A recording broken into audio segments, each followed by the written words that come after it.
Radio Kantipur, radio राष्ट्रको।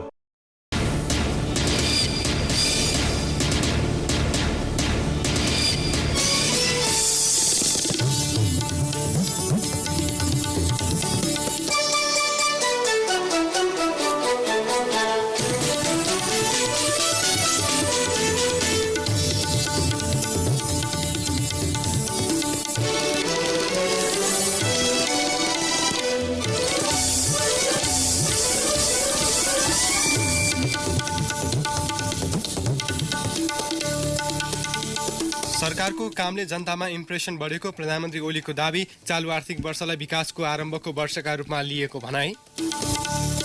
चीनको हुई प्रान्तमा रहेका नेपाली विद्यार्थीलाई लिन वायुसेवा निगमको वाइड बडी जहाज चीन प्रस्थान। भक्तपुरको खरीपाटीमा क्वारेन्टाइनको व्यवस्था। झापाबाट 1 करोड नगद सहित 1 जना पक्राउ, थप अनुसन्धान हुँदै। कोरोना भाइरसको संक्रमणबाट फ्रान्समा 1 चिनिया पर्यटकको मृत्यु। संक्रमणका कारण एसिया बाहिर मृत्यु भएको यो पहिलो घटना। र शहीद स्मारक ए डिभिजन लिग फुटबलको वादी मछिन्द्र क्लबलाई आर्मी 1-0 ले पराजित। प्रधानमन्त्री केपी शर्मा ओलीले सरकारले 2 वर्षमा तीव्र विकास गरिरहेको दावी गर्नुभएको छ। प्रतिनिधि सभा बैठकलाई विशेष सम्बोधन गर्दै प्रधानमन्त्री ओलीले एउटै पार्टीको नेतृत्वमा एउटै सरकार 2 वर्ष टिकिराख्नु पहिलो उपलब्धि रहेको दावी गर्नुभयो। सरकारले पछिल्लो समय राम्रा काम गरेको तथा लोकतान्त्रिक अभ्यासलाई सही ढङ्गले उपयोग गरेको ओलीको भनाइ थियो। सरकारको कामले जनतामा इम्प्रेसन बढाएको उहाँले दावी समेत गर्नुभयो। मेरो नेतृत्वमा रहेको नेकपाको यस सरकारले पहिलो वर्षलाई आधार वर्ष भन्यो। चालु यस दोस्रो वर्षलाई विकासको आरम्भ वर्षका रूपमा लिएको छ। संघीयता कार्यान्वयन गराउने र संविधानको स्वीकार्यता विस्तार गर्ने काम यस सरकारको पहिलो जिम्मेवारी थियो। तर 761 वटा सरकार सञ्चालनका लागि स्रोत र साधन मात्रै होइन, भौतिक संरचनाको समेत अपर्याप्तता थियो। एकातिर वित्तीय व्यवस्थापन, कर्मचारी समायोजन र कानुनी प्रबन्ध एकैचोटि गर्नुपर्ने आवश्यकता थियो भने अर्कोतिर जनतामा रहेको तीव्र गतिको विकासको आकाङ्क्षालाई सम्बोधन गर्नुपर्दथ्यो। वित्तीय संघीयता कार्यान्वयनमा आएको छ। कर्मचारी समायोजनको काम मूलतः सम्पन्न भएको छ। हाम्रो संघीयताले कार्यारम्भ गरिसकेको छ।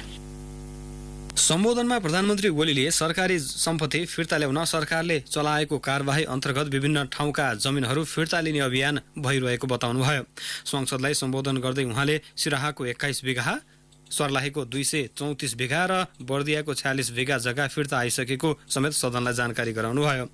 ललिता निवास प्रकरणमा छानबिन समितिको प्रतिवेदन अनुसार सरकारले आवश्यक कारबाही अघि बढाइरहेको उहाँको भनाइ थियो। सरकारले ललिता निवास प्रकरणमा समितिले प्रतिवेदन दियो, त्यसलाई आवश्यक कारबाहीका लागि संवैधानिक अङ्ग अख्तियार दुरुपयोग अनुसन्धान आयोगमा पठायो। आयोगले छानबिन गरुन्जेल केही मानिसले अधीरतापूर्वक सरकारलाई उत्तेजित पार्ने गरी खोइ त कारबाही भनेर प्रश्न गरिरहे। छानबिनको समयमा होस् वा त्यसपछि सरकार शान्त भयो र सरकारवाला निकायद्वारा विधिपूर्वक गरिने काममा सहयोगी रह्यो। आरोपितहरू विरुद्ध जब मुद्दा दायर भयो, देखिएका र सुनिएका प्रतिक्रिया लगभग ड्रागन प्रेमी युवाको जस्तै भयो। एउटा गीत सम्झिन्छु म, देखाउनेले दाग देखायो किन रुवाबासी भन्ने एउटा गीत। सरकार कसैप्रति पनि आग्रह वा पूर्वाग्रही नरहेको र नहुने पनि उहाँले स्पष्ट पार्नुभयो। आग्रह पूर्वाग्रह बेगर चर्चामा ल्याइएका वा चर्चामा रहेका सुन तस्करी, वाइड बडी लगायत विभिन्न प्रकरणको निष्पक्ष छानबिन हुने उहाँले प्रतिबद्धता व्यक्त गर्नुभयो। उहाँले भूकम्पपछिको पुनर्निर्माण अन्तर्गत गत 2 वर्षमा 3,34,000 निजी घरको निर्माण सम्पन्न भएको बताउनुभयो। प्रतिनिधि सभाको बैठकलाई सम्बोधन गर्दै उहाँले 300 बढी सरकारी भवन, 2,600 बढी विद्यालय भवनहरू बनेको उल्लेख गर्नुभयो। ऐतिहासिक धरहरा र रानी पोखरीको पुनर्निर्माण तीव्र गतिमा भइरहेको छ, जो बाहिरबाट देख्न सकिने गरी प्रगति छ। 2 वर्षे अवधिमा श्रमिकको पारिश्रमिकमा 39% वृद्धि भएको प्रधानमन्त्री ओलीको भनाइ थियो। सामाजिक सुरक्षा कार्यक्रमको दायरा बढेको छ। अहिले विभिन्न 8 प्रकारका सामाजिक सहायताका कार्यक्रम सञ्चालित छन्। यसबाट करिब 1 करोड जनता समेटिएका छन्। यस अवधिमा श्रमिकको पारिश्रमिकमा 39% वृद्धि भएको छ। प्रधानमन्त्री ओलीले जनताका लागि विभिन्न कार्यक्रम अघि बढाइएको भन्दै संविधानलाई सर्वोपरि बनाउन 55 वटा नयाँ कानून र 13 वटा ऐन खारेज गरेको उल्लेख गर्नुभयो। उहाँले कुनै न कुनै बहानामा सरकारलाई कमजोर बनाउने काम भइरहेको गुनासो समेत गर्नुभयो। यसैबीच नेपाल कम्युनिस्ट पार्टी नेकपाको नेतृत्वमा सरकार गठन भएको 2 वर्ष पूरा भएको छ। संघीय निर्वाचन सम्पन्न भएसँगै 2074 फागुन 3 गते नेकपा अध्यक्ष केपी शर्मा ओलीको नेतृत्वमा सरकार गठन भएको थियो। इतिहासकै शक्तिशाली भनिएको सरकारले जनअपेक्षा अनुसारको काम गर्न नसकेको भन्दै पछिल्लो समय भने आलोचना भएको छ। चुनावी घोषणापत्र र सरकार गठन भए लगतै गरिएका वाचा पूरा नभएको तथा 2 वर्षको कार्यकालमा सरकार अल्मलिएको टिप्पणी भइरहेको छ।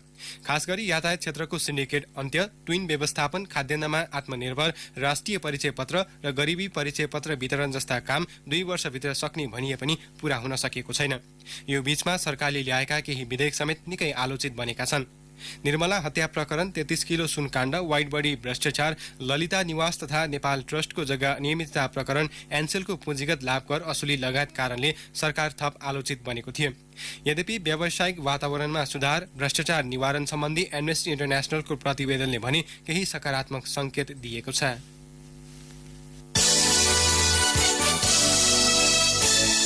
प्रधानमन्त्री केपी शर्मा ओलीले भारतले मिचेको नेपालको भूभाग फिर्ता ल्याउने तयारीमा सरकार रहेको बताउनु भएको छ। प्रतिनिधि सभाको आजको बैठकमा नेपाली कांग्रेसका सांसद दिलेन्द्र प्रसाद बडुले राख्नु भएको प्रश्नको जवाब दिँदै प्रधानमन्त्री ओलीले अतिक्रमित नेपाली भूभाग फिर्ता ल्याउने तयारी भइरहेको बताउनु भएको हो। काली नदीको मुहानको बारेमा, लिम्पियाधुरा क्षेत्रको बारेमा, लिपुलेक र कालापानीको बारेमा तथ्य प्रमाणहरूले यी क्षेत्रहरू नेपालका हुन् भनेर देखाएको छ र ती भूभाग फिर्ता लिन हामी कूटनीतिक प्रयास गरिरहेका छौँ। फलान दिन वार्ता गर्छु भनेर एकतर्फी भन्ने कुरा होइन, दुईतर्फी सहमतिका साथ वार्ताको माध्यमबाट यस समस्याको समाधान गरिनेछ। अहिलेको सरकार कुनै अनुचित सम्झौता गर्दैन, त्यसमा स्पष्ट रहन म आग्रह गर्न चाहन्छु। हामी भूभाग नै फिर्ता ल्याउने तयारीमा छौँ भने नक्सा छाप्ने कुरा त के भयो र, नक्सा त तुरुन्तै छापिन्छ। यसैबीच प्रधानमन्त्री केपी शर्मा ओलीले निर्मला पन्त बलात्कार र हत्या घटनाका दोषी अब उम्किन नसक्ने बताउनु भएको छ। प्रधानमन्त्री ओलीले भन्नुभयो, निर्मला हत्याकाण्डलाई जतिसुकै गिजोल्न र अपराधी जोगाउन अनेकौं हत्कण्डा प्रयोग भए पनि अन्ततः दोषी उम्काउन अब सम्भव छैन। पक्राउ परी अपराधीले कानुनी कठघरामा उभिनै पर्नेछ। गत वर्षको साउन 10 गते कञ्चनपुरकी 14 वर्षीय बालिका निर्मलाको बलात्कारपछि हत्या भएको थियो। सरकारले दोषीलाई अझै कानुनी कारबाहीमा ल्याउन सकेको छैन। कोरोना भाइरस प्रभावित चीनको हुए प्रान्त स्थित वुहानमा रहेका नेपाली विद्यार्थी लगायत 182 जनालाई सरकारले स्वदेश ल्याउँदैछ। नेपाल वायु सेवा निगमको 330 वाइड बडी विमान अपराह्न चीन प्रस्थान गरिसकेको छ। चिनिया समयअनुसार बेलुका 9 बजे वुहान विमानस्थलमा अवतरण हुने र वुहानबाट स्थानीय समयअनुसार रातको 11 बजे नेपालीलाई लिएर विमान काठमाडौँ फर्कनेछ। सो विमान भोलि बिहान 2 बजे 15 मिनटमा काठमाडौँमा अवतरण हुनेछ। विमानस्थलबाट सिधै उनीहरूलाई क्वारेन्टाइन स्थल भक्तपुरको खरिपाटी लगिनेछ।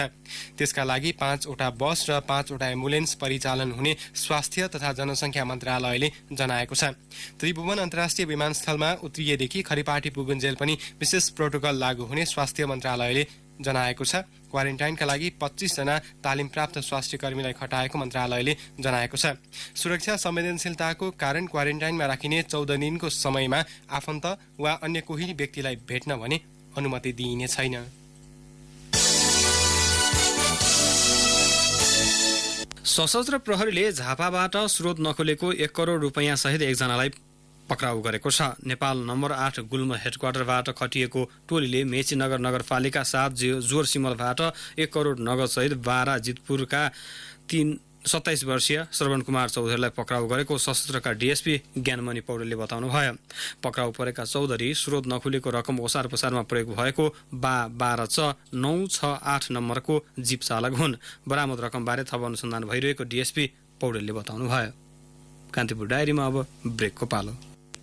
अब बाँकी प्रसङ्ग। रेडियो कान्तिपुरले वरिष्ठ लोक गायक एवं सङ्कलक जयनन्द लामालाई आज विशेष सम्मान गरेको छ।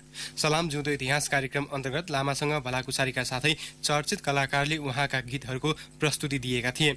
जनजीवनभित्रको लोक संस्कृति र लोकभित्रको जीवन खोज्न आफ्नो समग्र जीवन नै समर्पित गरेका लामा सङ्गीतज्ञ मात्रै नभई कुशल अभिनेता र चलचित्र निर्देशक पनि हुनुहुन्छ। गाउँपाखाबाट टपक्क टिपिएका अर्ग्यानिक लोकगीतका सङ्कलक लामा एवं लोक स्रष्टा लामाको सम्मानमा आज किरण केसी, टीका भण्डारी, यमन श्रेष्ठ, सुभाष मोक्तान, राज सागर, बेनुप छेत्री र राधिका भण्डारीले प्रत्यक्ष प्रस्तुति दिएका थिए। एक सामग्री कुनै पनि सफल व्यक्तिका लागि आफ्नो उचाइ बचाउनु र सम्बन्धित क्षेत्रमा दत्तचित्त भएर लागिरहनु दुवै चुनौतीपूर्ण हुन्छ। दुवैमा अब्बल साबित भएको नाम हो वरिष्ठ लोक गायक एवं संकलक जयनन्द लामा।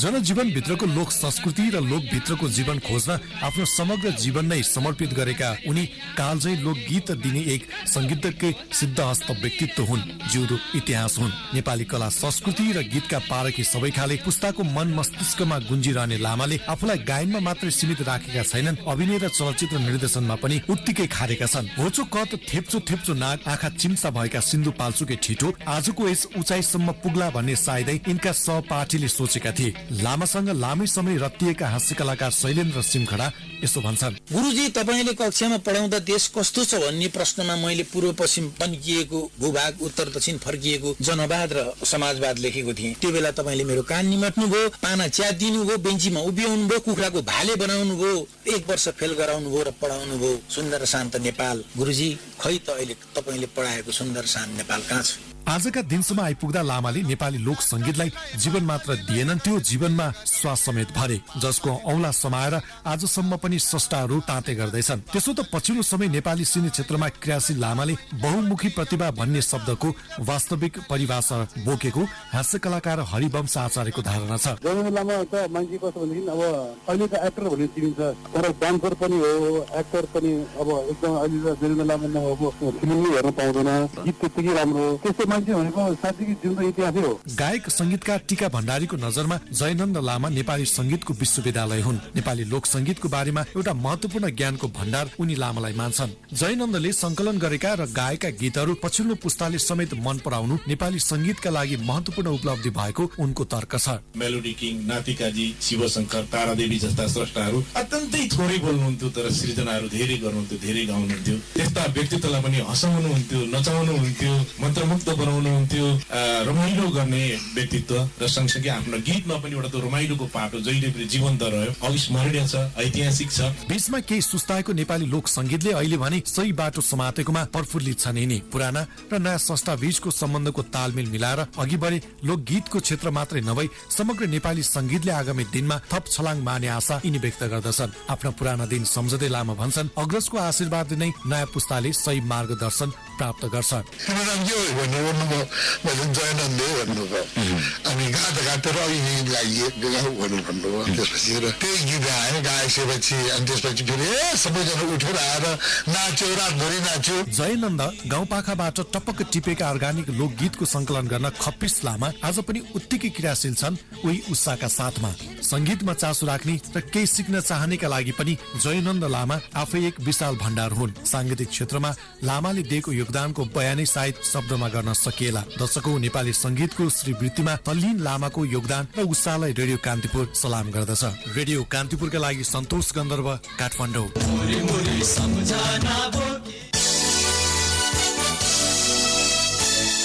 भारतले रक्सौल काठमाडौँ विद्युतीय रेलमार्गको विस्तृत परियोजना प्रतिवेदनका लागि बजेट विनियोजन गरेको छ। 2 साता अघि भारतीय अर्थमन्त्री निर्मला सीतारमणले संसदमा प्रस्तुत गरेको सन् 2020-21 का लागि प्रस्तुत गरेको बजेटमा लामो समयदेखि चर्चाको केन्द्रमा रहेको सो परियोजनाको विस्तृत अध्ययन प्रतिवेदन DPR का लागि बजेट विनियोजन गरिएको हो। सो रकम विदेश मन्त्रालयलाई विनियोजित बजेटबाट बिहोर्ने उल्लेख छ। आगामी वर्ष बिहार राज्यमा कार्यान्वयनमा ल्याइने रेलवे अन्तर्गतका पूर्वाधार कार्यक्रम अन्तर्गत यो परियोजनाको DPRलाई पनि समावेश गरिएको छ। तर बजेटको रकम भने खुलाइएको छैन। सुरुमा DPR कसको खर्चमा बनाउने अन्यल रहेकोमा पछि उच्च राजनीतिक तहमा भएको छलफलपछि भारत त्यसको खर्च बिहोर्न तयार भएको हो।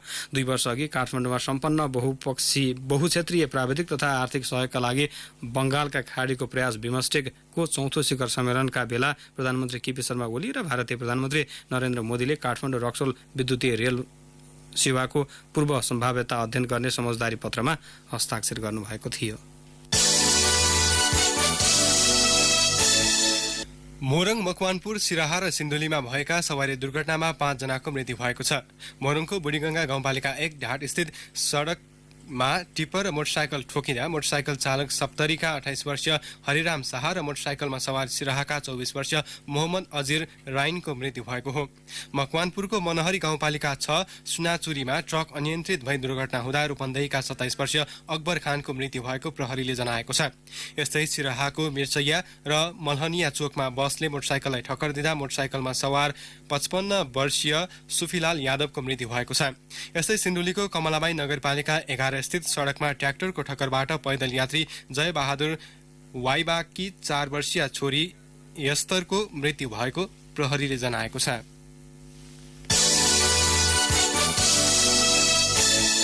सङ्खुवासभाको चैनपुर नगरपालिका 1 गुफा पोखरी स्थित दोभानेबाट विस्फोटक पदार्थसहित प्रतिबन्धित नेत्रविक्रम चन्द समूहका 5 जना कार्यकर्ता पक्राउ परेका छन्। पक्राउ पर्नेमा सन्तोष तामाङ, अजय शेर्पा, एलिना राई, प्रभा तामाङ र नेमुवा शेर्पा छन्। उनीहरूको साथबाट प्रहरीले सकेट बम 1 थान, रेडबुल बम 1 थान र प्रतिबन्धित चन्द समूहका दस्तावेज फेला पारेको छ। यस्तै विस्फोट तथा आगजनी घटनामा संलग्न रहेको अभियोगमा सङ्खुवासभा प्रहरीले प्रतिबन्धित चन्द समूहका स्थानीय 2 जना कार्यकर्तालाई पक्राउ गरेको छ। पक्राउ पर्नेमा अजित राई र समिन राई छन्।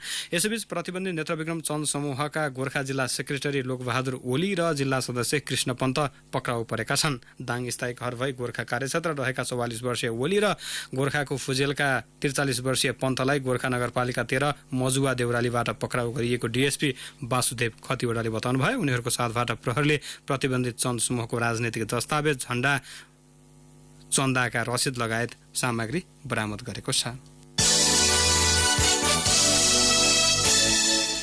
प्रहरी प्रधान कार्यालयले 2 जना प्रहरी नायब उपरीक्षक डीएसपी र 1 प्रहरी निरीक्षक इन्सपेक्टरको काज सरुवा गरेको छ।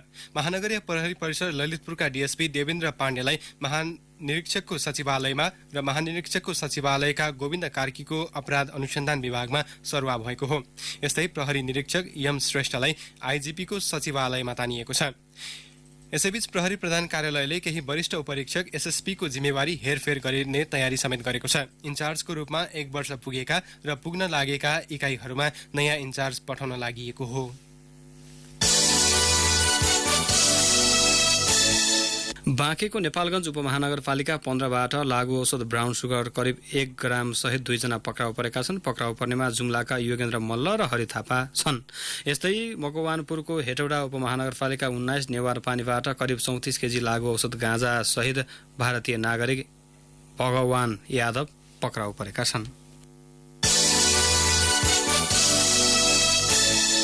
नेपाली सेनाले आयोजना गरेको 3 दिने बृहत प्रदर्शनी सकिएको छ। सैनिक मुख्यालय जङ्गी अड्डामा गत बिहिबारदेखि सुरु प्रदर्शनी आज सकिएको हो।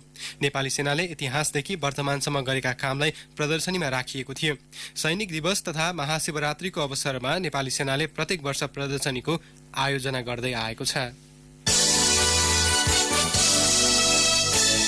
कान्तिपुर डायरीमा अब धनकुटा डायरीको पालो। धनकुटा डायरीमा विनोद घिमिरेको नमस्कार। मर्मतका लागि कालीगढ पाउन छाडेपछि धनकुटामा परम्परागत शैलीका झिङ्गटी घर मासिँदै गएका छन्। कालीगढ र झिङ्गटी नै पाउन छाडेपछि झिङ्गटीको छानो भएकाहरूले समेत पुराना घर मासेर जस्तापाता र ढलानयुक्त आधुनिक शैलीका घर ठड्याउन थालेका हुन्। आधुनिकतासँगै झिङ्गटी र त्यस्ता घरमा प्रयोग हुने ऐतिहासिक काष्ठकला समेत हराउँदै गएको प्रति बुढापाका चिन्तित छन्। पर्यटकीय स्थल धनकुटाको भेडेटा र नाम्जेमा सञ्चालित होटल रेस्टुरेन्ट तथा होमस्टे सञ्चालकले आगन्तुक पाहुनाका लागि छुट सहितका अफर उपलब्ध गराउने भएका छन्। नेपाल भ्रमण वर्षलाई लक्षित गरी भेडेटा र नाम्जेका होमस्टे सञ्चालक होटल रेस्टुरेन्ट व्यवसायीले स्वदेशी तथा विदेशी पाहुनालाई बास र खानाको बिलमा 20% सम्म छुट दिने भएका हुन्। भ्रमण वर्षमा आन्तरिक र बाह्य पर्यटकको आगमन बढाउन यस्तो अफर उपलब्ध गराइएको होटल एसोसिएसन भेडेटारका अध्यक्ष जितेन्द्र रुमदालीले जनाए। नजिकैका वनबाट काठ दाउरा उपलब्ध हुन छाडेपछि मूलघाटमा दाह संस्कारका लागि दाउरा अभाव हुन थालेको छ। वरिपरिका वन समुदायलाई हस्तान्तरण गरिएपछि ती वनबाट सुक्खा तथा ढलापडा काठ दाउरा पाइन छाडेको विश्रान्ति आश्रम व्यवस्थापन समितिका महासचिव जनार्दन घिमिरेले बताए। वर्षायाममा तमोर नदीले बगाएर ल्याएका दाउरा किन्न पाइने भए पनि हिउँदका महिनामा दाउरा पाउन मुस्किल पर्ने गरेको घिमिरेको भनाइ छ। धनकुटा नगरपालिका वडा नम्बर 1 ओकमालुङमा रहेको ऐतिहासिक लुङदाङ गुफा अवलोकनका लागि स्थानीय र छिमेकी जिल्लाका पर्यटकको भिड लाग्न थालेको छ। सीमान्तकृत 8 फरिया जातिको ऐतिहासिक धरोहरका रूपमा रहेको गुफा अवलोकन तथा गुफासँग जोडिएका तथ्य संकलन र अध्ययनका लागि आगन्तुक र शोधार्थीहरूको उपस्थिति बाक्लिन थालेको हो। हवस् त धनकुटा डायरी आजलाई यति नै। विनोद घिमिरे बिदा चाहन्छु। नमस्कार। धनकुटा डायरीपछि कान्तिपुर डायरीमा पुनः ब्रेकको पालो। कान्तिपुर डायरीमा अब आर्थिक प्रसङ्ग। राजस्व अनुसन्धान विभागको टोलीले सुनसरीको खनार स्थित बाबा फ्लोर मिल र विराटनगरमा रहेको कार्यालयमा छापा मारेर कागजपत्र नियन्त्रणमा लिएको छ। उद्योगको उत्पादन र बिक्रीको परिमाणमा मेल नखाएको र उत्पादित मध्ये 70% भन्दा बढी सामान VCTS बिल बिना बिक्री गरेको आशंकामा विभागले छापा मारेको हो। उद्योगले उत्पादन गरेका 30% मात्र VCTS मार्फत बिक्री गरेको र 70% सामान नक्कली बिल मार्फत बिक्री गरिएको पाइएको विभाग स्रोतले जनाएको छ। अब सेयर धितोपत्र बजारमा यो साता करिब 6 अर्ब रुपैयाँ बराबरको कारोबार भएको छ। साताभर कुल 175 कम्पनीका 1,67,14,588 किता सेयर किनबेच भए, जस अन्तर्गत 5 अर्ब 84 करोड 41 लाख रुपैयाँ बढीको कारोबार भएको स्टक एक्सचेन्जले जनाएको छ। साताको पहिलो दिन आइतबार 13.70 अङ्कले घटेको नेप्सेमा कुल 173 कम्पनीका 25,50,266 किता सेयर किनबेच भए, जस अन्तर्गत 95 करोड 4 लाख रुपैयाँ बराबरको कारोबार भयो। सोमबार 4.28 अङ्कले उकालो लागेको नेप्सेमा कुल 175 कम्पनीका 93 करोड 32 लाख रुपैयाँ बराबरको कारोबार भयो भने 23,60,584 किता सेयर किनबेच भए। मङ्गलबार 17.11 अङ्कले बढेको नेप्सेमा कुल 175 कम्पनीको 39,96,877 किता सेयर किनबेच भए भने 1 अर्ब 53 करोड रुपैयाँ बढीको कारोबार भयो। बुधबार 4.60 अङ्कले बढेको नेप्सेमा कुल 173 कम्पनीका 1.5 अर्ब रुपैयाँ बराबरको कारोबार भयो भने 39,86,769 किता सेयर किनबेच भए। साताको अन्तिम दिन गत बिहिबार नेप्से परिसूचक 1.39 अङ्कले घट्यो। अन्तिम दिन कुल 172 कम्पनीको 37,20,092 किता सेयर किनबेच भए भने 1 अर्ब 77 करोड रुपैयाँ बढीको कारोबार भएको स्टक एक्सचेन्जले जनाएको छ। अब अन्तर्राष्ट्रिय प्रसङ्ग। चीनमा फैलिएको कोभिड-19 नाम दिइएको कोरोना भाइरसको संक्रमणबाट एक चिनिया पर्यटकको फ्रान्समा मृत्यु भएको छ। सो संक्रमणका कारण एसिया बाहिर मृत्यु भएको यो घटना पहिलो हो। जनवरी 16मा फ्रान्स पुगेका हुवे प्रान्तका 80 वर्षीय पुरुषको मृत्यु भएको फ्रान्सका स्वास्थ्य मन्त्री आनियास बिजालाई उद्धृत गर्दै बीबीसीले उल्लेख गरेको छ। चीनमा कोरोनाबाट संक्रमित हुनेको संख्या 66,500 पुगेको छ भने भाइरसका कारण मृत्यु हुनेको संख्या अहिलेसम्म 1,524 पुगेको बीबीसीले उल्लेख गरेको छ। अब एउटा खेल प्रसङ्ग। शहीद स्मारक ए डिभिजन लिग फुटबलको उपाधि मच्छिन्द्र क्लबले जितेको छ। त्रिपुरेश्वर स्थित दशरथ रङ्गशालामा आज भएको खेलमा त्रिभुवन आर्मीलाई 1-0 गोल अन्तरले पराजित गर्दै मच्छिन्द्र क्लबले उपाधि उचालेको हो। खेलको 23औं मिनेटमा मच्छिन्द्रका रञ्जित धिमालको फ्री किकमा आर्मीका डिफेन्डर विकास तामाङले आफ्नै पोस्टमा गोल गरेका थिए। सोही गोल मच्छिन्द्रको जितका लागि पर्याप्त बन्यो। 2060 सालमा पहिलो पटक ए डिभिजन लिगमा उक्लिएको मच्छिन्द्रले 16 वर्षपछि लिगको उपाधि जितेको हो। उपाधिसँगै मच्छिन्द्रले 50 लाख रुपैयाँ प्राप्त गरेको छ। उपविजेता आर्मीले 35 लाख रुपैयाँमा चित्त बुझाएको छ। खेलमा मच्छिन्द्रका आन्द्रेस निया म्यान अफ द म्याच चुनिए। जितसँगै मच्छिन्द्रले 13 खेलबाट 31 अङ्क जोडेको छ। उपविजेता आर्मी 29 अङ्कमा सीमित भयो। गत सिजन खराब प्रदर्शनको कारण 1 अङ्क सुरुवातबाटै घटेको मच्छिन्द्रले 13 खेलमा 10मा जित, 2मा बराबरी र 1 खेलमा हार बेहोरेको छ। लिगमा 28 अङ्क जोडेको मनाङ वर्साङदी तेस्रो, 26 अङ्कका साथ 3 स्टार चौथो, 20 अङ्कका साथ नेपाल पुलिस क्लब 5औं र 19 अङ्कका साथ जावला खेल युथ क्लब 6औं स्थानमा रहे। लिगमा तेस्रो हुनेले 25 लाख, चौथोले 15 लाख, 5औंले 7 र 6औंले 5 लाख रुपैयाँ प्राप्त गरे। गत मङ्सिर 28 गतेबाट सुरु भएको लिगमा कुल 91 खेल भए। यस सिजन खराब प्रदर्शन गरेको सरस्वती क्लब रेलिगेसनमा पर्दै बी डिभिजनमा घटुवा भएको छ। तालिकाको पुछारमा रहेको सरस्वतीले खेलका 13 खेलमा 11मा हार र 1मा बराबरी र 1मा जित हात पारेको थियो। अवस्था यिनै प्रसङ्गसँगै कान्तिपुर डायरीका आजका सम्पूर्ण बुलेटिन यही सकिन्छ। भोलि बिहान 6:30 बजे नियमित बुलेटिनका साथमा उपस्थित हुने नै छौँ। तबसम्मका लागि सहकर्मी प्रिन्स र सुरज बिदा हुन्छु। नमस्कार, शुभरात्रि। सूचना र मनोरञ्जनको संवाहक रेडियो राष्ट्रको रेडियो कान्तिपुर।